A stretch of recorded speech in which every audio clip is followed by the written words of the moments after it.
On today's show, LeBron James is frustrated with the officials, and the Celtics are still chasing the Raptors for that number 2 spot. in a Global Games edition of Crossfire, we debate the biggest international surprise, best foreign player ever, and the country that needs a game. And we'll revisit some of our favorite President Obama basketball moments. It's Wednesday, January 11th. The starter starts now.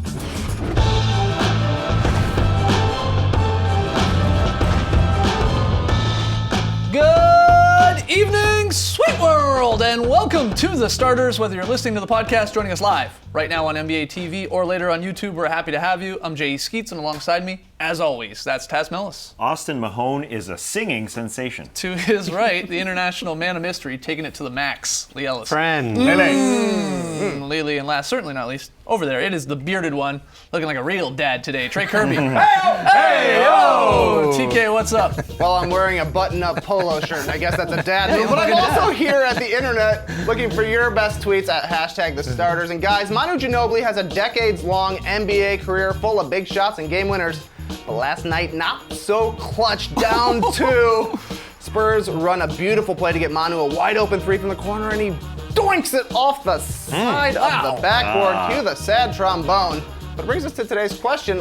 What's the most embarrassing end-of-game moment you've seen? And there's one that sticks out to me. It's Michael Ruffin's infamous ball toss back in 2007. Ruffin thinks the Wizards have the game won, chucks the ball in the air to let the time tick off, only to see Morris Peterson grab it and hit the most unbelievable shot in NBA history. Still can't believe this actually happened in an NBA game. Forced overtime, and the Raps would go on to win. That's exactly right, Skeets. But we want to hear from you out there, so let us know on Twitter, what's the most embarrassing end-of-game moment that you've ever seen? Send us your best tweets to #TheStarters, and we'll hear from you a little bit later. Break right. out the salami and cheese, Mama. We're going to overtime. All right. We got a fun show tonight. We got a Global Games edition of Crossfire, and we are going to revisit some of our favorite President Obama basketball moments. There's a whole lot to pick from. But first, we start with a little Is This News? Trey's rounded up some recent NBA headlines. He's going to pitch them to us. We're going to determine whether or not they're actually news. Trey, first up. All right, our first headline comes from ESPN, and it reads, sources, LeBron frustrated by how he's been officiated this season. Is this news? I know the people around him want to make it news. Richard Jefferson spoke out, Ty Lewis spoke out in the past, but I think this isn't news because it all balances out. Because he does get some superstar calls, and at the same time, it's very, very difficult to officiate him. So referees miss some calls because people bounce off him, because he is too strong. Such a strong guy. Yeah, Ty Lue compared him to Shaq, and I don't disagree, and it's a different way, but when he goes in and goes through the lane and takes a hit, his body just doesn't react. Yeah. It doesn't go one way or the other, and that's why I think he's started to, flick his head back to get some calls because has to get calls. Yeah, it is an instance that happens with a lot of superstars. We know that the superstar calls happen, but there are times where referees just look at these players and go, he's so good, he doesn't need that call. It just happens. It's a way of life in the NBA. And again, LeBron, you mentioned the Shaq comparison. I think that's exactly the same as it was. Shaq used to get beaten up, guys used to jump all over him, and sometimes he would get a foul call and sometimes he wouldn't.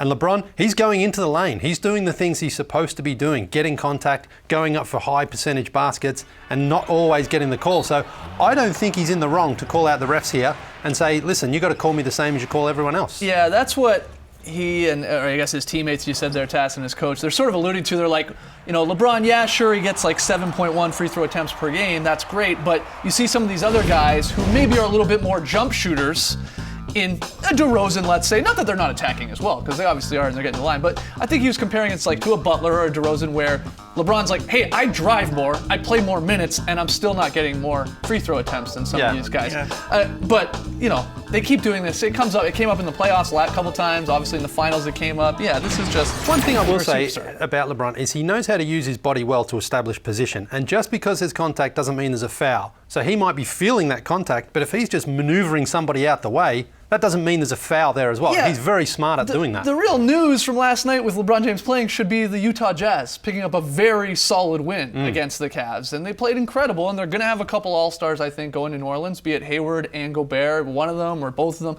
That was a huge quality win. Obviously gets a good Cavs team who is just working Kyle Korver into the mix. That's the story. Yeah. That's the headline. And what really stands out watching this Utah Jazz team is that they can play like the other great teams in this league, like Cleveland, like Golden State, like Houston. They can go small if they need to. Yep. They can stay big because the Cavs blitzed them. Coming out of half, they were a veteran team. They said, well, they've got two bigs in Gobert and Favors. Let's get all over them, make them make decisions. Right. And they went on a minus 14 run where they scored 14 more points coming out of the gate. They had to go small. And they reacted, but they can. They can go Trey Lyles at the 4. They can go Boris Diaw at the 5. That makes them a very, very dangerous team in the postseason. Huge win. All right, Trey, next headline. All right, our next headline comes from ESPN, and it says, Celtics still chasing Raptors in Eastern Conference. Is this news or only for non-Raptor fans? Not really news, because over the last 4 years, the Raptors have pretty significant advantage. They've had over their Boston, number. 10 and 4. And I think what you saw last night as well, the biggest weakness of the Celtics on the rebounding edge went to the Raptors. Jonas Valanciunas, we know, is not a fantastic rebounder, but last night he was a monster last A night. monster, 23 rebounds. So really, the Raptors were down big. They fought back. They've got 2 All-Stars themselves. They came back and pulled off a win at home. So I don't really think this is significant news. I think this is news for a couple reasons. Because Jonas Valanciunas realizes that he can destroy the Boston Celtics because he doesn't play like that this often enough, and he has an advantage against the Celtics. So it is news in that regard. But this is also news because this could be a rivalry going forward. They got 2 more games this season, and this seems to be the battle for the second best team in the Eastern Conference. We could see them in the postseason. They take care of business in the first round. Right. This could be a rivalry. That's why I think it's news. Also, DeMar had a great game, but Avery Bradley wasn't there. Yeah. And you know, historically he does play well against Avery Bradley, but not this season. Was anyone stopping DeRozan last night though in that second half? Well, I don't honestly? know. You know, this season when Avery Bradley's on the floor against DeRozan, he shot 37%. When he's off the floor, he shot 51%. So I think Avery Bradley does make a difference. He is great. When He's he's out all there. NBA defense for sure. But the Raptors were going to win this basketball game no matter what. You're right about that, Skeets. Coming off 2 tough losses to the Rockets and the Bulls, they weren't going to lose again. Even though that was a tough back-to-back, Yeah. the Raptors were not going to lose again. But this is a nice little battle going forward. I agree. That was a signature win for the Raptors. They lost 5 of their last 7, and they hadn't really beaten a quality team in this league all season long. They're taking care of all the crappy teams, but hadn't beat one of those better teams, which the Celtics are. That was huge. DeRozan last night, go back and watch the second half, the fourth quarter. That was like the best Kobe impersonation I've ever seen, at least in the last couple of years. The way DeRozan was getting his shots. He models his game after Kobe. He's the king of the mid-range jumper. And it was crazy. It's like, that's why I don't know if Bradley really would have helped all that much last night, because DeRozan, these were still contested shots. Yeah. He just gets to his spot, rises up, and when he's got it going, he knocks it down. The question that is for the last game was Celtics, 6 weeks before the trade deadline, do they go get a center? Yeah. Because Right, you know, need they're one. not rushing anything, and they've got the Nets draft pick this year. But if they want to make some headway against the Cavs will just offensive rebound that team to death, right? All right, Trey, next headline. All right, our next headline comes from CSN Bay Area, and it reads, Source, Cousins intends to sign massive extension with Kings. Is this news? Nah. It's too early to talk summer. Are you thinking about what trip you're making this summer? Probably is. Where you go? not. Where you go? No, I might Where be you going? applying for a green card. I might have to stay in the country. I don't know. no. I may not be going anywhere. Where are the TBTs going to come I from? know, man. I don't know. You've done It's too Portugal, early. you've done Greece. It's too early. Yeah. I don't think DeMarcus is really seriously thinking about what he's doing in the summer. I don't think that he has no intentions of staying in Sacramento. I don't think that at all. But I don't think he's really thinking about putting his name on the dotted line. He's thinking about making the playoffs for the first time in his NBA career. It doesn't do him any good to say, no, I'm not thinking Right, about the right, Kings. Yeah. right. His agent's probably just saying, yeah, we want to stay. This is our future. Especially when it see could that be number? like a $207 Yeah. million mega extension because of the new CBA that will kick in here, and you got the designated player there for your stars. Yeah. I wonder how it works actually with players. You're right, Skeets. He can make over $200 million with his own team, but then you can look at another team and say, well, because the salary cap is jumping up, I can still make a heck of a lot more money than I've made in my career. So I think it kind of works both ways. You could jump ship because there is more money elsewhere, but I mean, this is what DeMarcus Cousins has done with the Sacramento Kings. This being year number 7, he's only won 30 games once, and that was last year. Oh. This is what he's trying to do. He's trying to win a playoff game, perhaps. Yeah, and you said July's a long time away. Things could go sour with Cousins and the Kings. Things are all right now. They're in a playoff race. You know, he seems to get along with obviously ownership and his coach. He needs some help there in terms of the personnel with him. Who's the second best player on the Kings right now? Besides Rudy Gay, let's say, Gay, who's I probably guess. on who they're going to move. Who's the second best after that? Garrett Temple? DC. Yeah, Yeah. I mean, it's rough. It's rough. Yeah. But Yeah. yeah, you're right. Why wouldn't he say, I'm going to stay Yeah. here and we'll figure it out? And when that we was a get there. great post-game interview he had. Oh, man. Yeah, he's got a future as a broadcaster afterwards. I agree with that. All right, Full Trey, of jokes. think we got time for one more. All right, sounds good. Our final headline comes from NBA.com, and it reads, Kevin Garnett back at Clippers practice as consultant. Is this news, and does he still work with us? A former player working out with other current players, that's not really news, is it? No. Especially Kevin Garnett. He's already worked out with the Clippers Yeah. earlier this season in training camp, and now he's back at doing it. I like that he's working out with DeAndre Jordan. Yeah. The footage we saw on Clippers.com. I mean, that's great. DeAndre could obviously use some help on the offensive end, and you got one of the best players to ever play in Kevin Garnett, teaching you the ins and outs and obviously how to work inside. That's great. Oh, it is great news. And you mentioned Trey, you said, is he our colleague still? Well, I think it's good news because for Area 21 on TNT on Thursday nights, he can provide some stories from Clipperland as well. It provides some good fodder. It's some good stuff. Are you sure they don't make him sign on the dotted line? Probably there? right. You're not He allowed wouldn't to do talk it. about that. He wouldn't disclose things he couldn't disclose. He wouldn't That's true. disclose things. He He's got the doesn't cuss stop button. talking. Yeah, he's got the cuss button there. All right. He's loyal to Doc. We got lots more still to come here on the show tonight. When we return, Tass and I go head-to-head in an international global games edition of Crossfire. So don't go anywhere. We need a cuss button.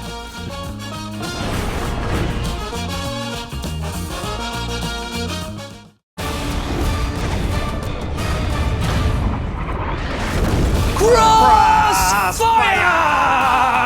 Yeah! Woo! Welcome to Crossfire. This is how it works. Trey will give Skeets and me 3 topics. We'll debate each one, and at the end of it all, Trey will declare a winner. Trey, what's our first topic? Tomorrow, the Pacers and Nuggets square off in London while the Mavs and Suns throw down in Mexico City. So we've got a global games edition of Crossfire for you today. Our first question, who's been the biggest international surprise this season? Here we go. I think it's the only Greek freakier than Tass, and that is the true Greek freak, Giannis Antetokounmpo.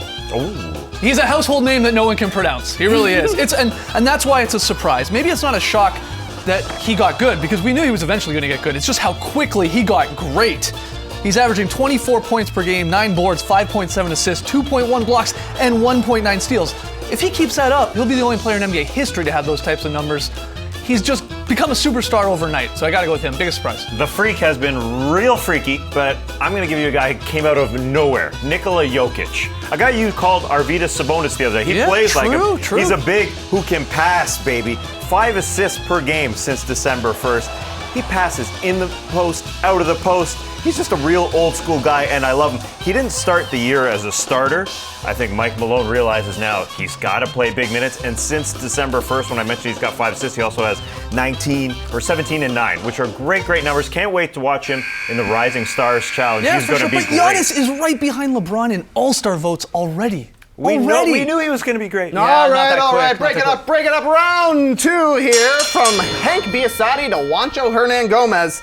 There's been international stars in the NBA for the past 70 years. So tell me, who's the best international player of all time? Here we go. Hank Biasotti. I'm going with Dirk Nowitzki, the #1 international scorer ever, 6th all time, which is crazy. Yeah. He's going to get to 30,000 points probably before this year ends. Hopefully have a beautiful 20-year career if he plays till next year. He's got the lean back like that everybody is emulating.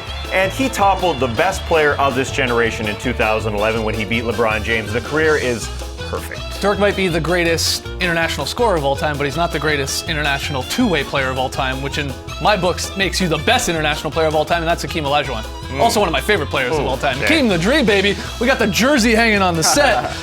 22 points per game, 11 boards, 2.5 assists, the steals, 3 blocks, amazing shooting, unbelievable player efficiency rating, all the wins, 2-time champ, got an MVP, 12-time All-Star. I could go on and on and on. He's unbelievable because he played both sides of the floor. But you what? went to school in the U.S. He's and- Nigerian! I know he's His name Nigerian. used to be Akeem Abdul Olajuwon. He changed it. He also played with the USA across Oh, his chest. man. He gets You can't disqualified. tell me Akeem's not Disqualified. international. Final round, and it's getting heated. Believe it or not, the NBA has only played regular season global games in Japan, Mexico, and England. So guys, tell me, which other country should host an NBA game? Here we go. All right, with apologies to Lee, wherever he is, I'm not going to pick Australia. I'm going to go with the Philippines. They should get a regular season game because that country is absolutely mad about basketball. They're so crazy into the NBA. They've had all 4 of the starters on like their CNN sports desk show to talk ball. Now they had a preseason game back in 2013, Rockets-Pacers. They've got the arena now. They've showed that it's like 5 or 6 years old. They can host a regular season game. They got the suites and they got the big stadium.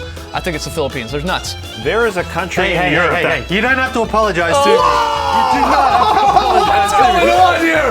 My Only mind's blown. 2 continents in the world have never hosted an NBA game. You know what they 2 are? What? Antarctica and Australia. Yeah. This ends right now. The next time there is an international regular season game, I don't want just pre-season game, it's going down under, baby. 2 games, 1 in Melbourne, 1 in Sydney.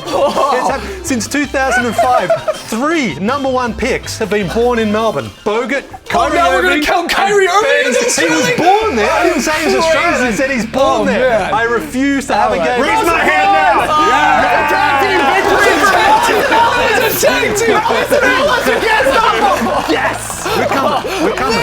It's coming. It's happening. Next Unbelievable. year. All right, quick break. When we return, we will revisit some of our favorite President Obama basketball moments. Don't go anywhere. You're watching The Starters. We got the crew handing out high fives around here. They're so fired up.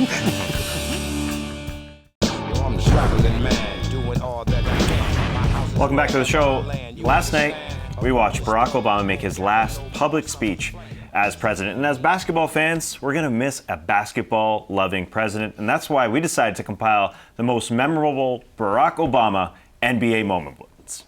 This game, of course, was highlighted by the arrival of President Barack Obama, who lives, at least for the next 4 years, right down the street. I usually have guys with guns around, so if somebody, takes a real hard foul, they could get in trouble. The Democrats.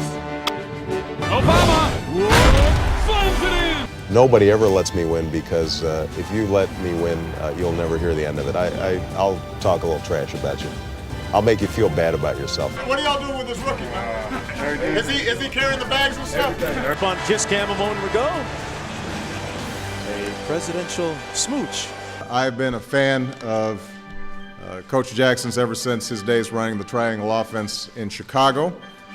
I want to congratulate him on his 10th NBA championship, the most in history. I do want to point out that 6 of them came with the Bulls. There's a long-standing tradition of welcoming championship sports teams to the White House. Kobe and Derek have been there so many times now they could lead tours themselves. Clearly Dirk is a tough guy, although the most painful thing may have been his rendition of We Are the Champions. And we in the White House right now. This is like, hey, Mama made it. I think we should take a picture, but we should make it quick before one of these guys starts yelling at Mario.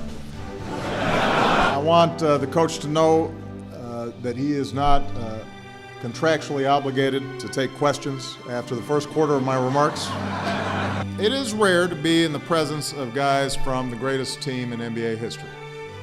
So we're pretty lucky today because we've got one of those players in the house, Steve Kerr from the 1995-96 Chicago Bulls. Give it up for the world champion Cleveland Cavaliers.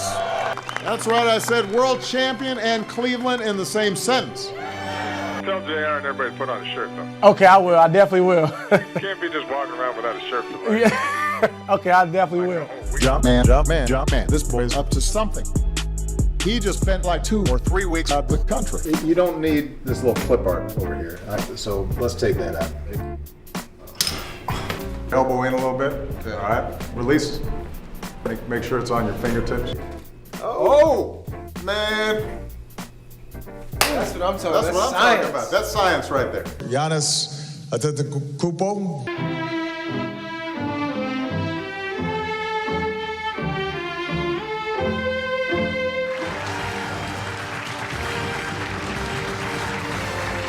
Those of us who grew up playing basketball, whether on a playground in the city or a farm in the heartland, are grateful to the game for the lessons it teaches us about life. You can talk a good game all you want, but when it matters, you better back it up. And with that, I just have 2 more words to say. Obama out. You I'm can out. see why we're going to miss the Prez, obviously. So we decided to give Mr. Obama something he will never, ever wear. Yeah. But hey, why not? It's a Starters t-shirt. Let's give it to Yeah. him. Just Large. come in and pick it up, Barack. We'll make space for you here at the desk. And All we know is be a great. dress. Yeah. There we go. Oh, look at him. It's a great shirt to ball in. Yeah, it is. Very comfortable. And he likes to tuck in his shirt. It's a large shirt. It'll be perfect. Yeah, it's extended. Yeah, we got to start working on some starters track pants. Branded starters track pants. All right, final break. When we come back, Lily's very solid play. Don't go anywhere.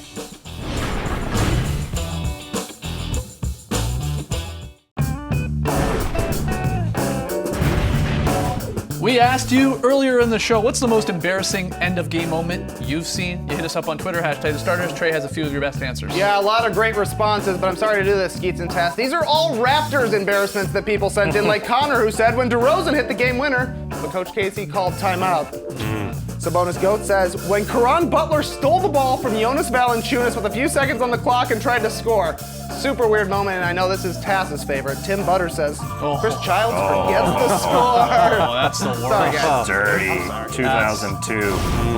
Bleak times. So much time on the clock, Childs! What are you doing? Here's tonight's pick and play. We got Tass, the only one taking the Sixers at home. Everyone else believes in the Knicks. Derrick Rose is back. I don't know about believe. Derrick Rose, we found him and he's playing. So good luck to everybody. Lily, where are we going for very solid play? We're going out to Utah for that great game against the Cavs last night, and look at Joe Johnson on this play.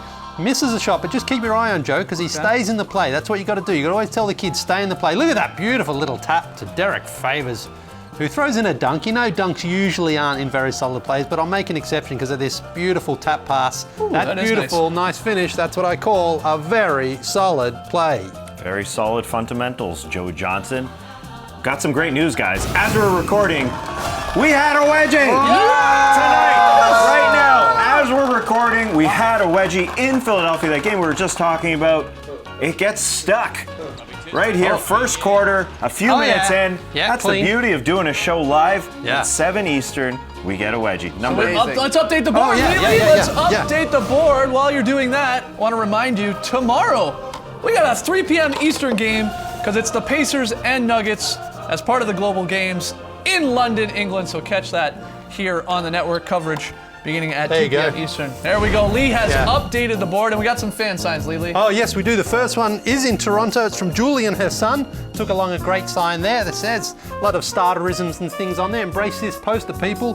Then Trey, Tyler, and Spencer out in Utah with the first ever triple header of fan signs at a game. Respect. Great job, guys. Keep them coming. All right. Again, enjoy the game from London tomorrow here on the network, and we'll see you tomorrow night. Thanks for joining us, folks. Number 19 on the season, and as the 44th President of the United said, Obama out. Grace the day, people.